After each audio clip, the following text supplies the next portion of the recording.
TMP news کے studio میں خوش آمدید۔ چنیوٹ سے ہمارے خصوصی نمائندہ محمد شہباز ولی کی رپورٹ کے مطابق ڈھیروں مبارکاں ہم چودھری ثاقب حیات رجوکا کو اسسٹنٹ ڈائریکٹر ایجوکیشن آفیسر ضلع چنیوٹ بننے پر دل کی گہرائیوں سے مبارکباد پیش کرتے ہیں۔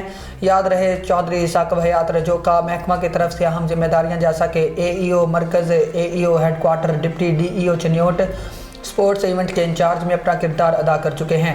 اسسٹنٹ ڈائریکٹر ایجوکیشن آفیسر بنایا جانا ثاقب حیات رجوکا کو سابقہ ذمہ داریوں کو احسن اقدام سے ادا کرنے کی کڑی ہے۔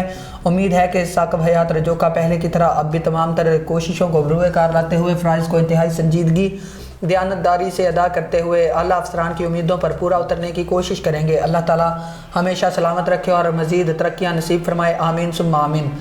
صدر رائے احمد حیات بھٹی، چودھری غلام محمد چدھڑ، عبد الرحمن فیصل بھٹی، محمد سرفراز ہرل، محمد خالد سیالکوٹی، کونین ریحان، شہباز حسین چدھڑ، فصیح الرحمان محمد ظفر، محمد رفیع شاہد، صلاح الدین بھوانا، محمد عمران سپرا، ملک منظور انجم، محمد عاطف صاحب بلوچ، ظفر علی زاہد اہیر، علی مرتضیٰ عتیم، امان اللہ، ملک محمد یار کھوکر، سیکریٹری جنرل محمد نواز شاکر، پنجاب ٹیچرز یونین ضلع چنیوٹ۔ فی الوقت اتنا ہی۔ مزید نیوز کے لیے دیکھتے رہیں TMP نیوز۔ اللہ حافظ۔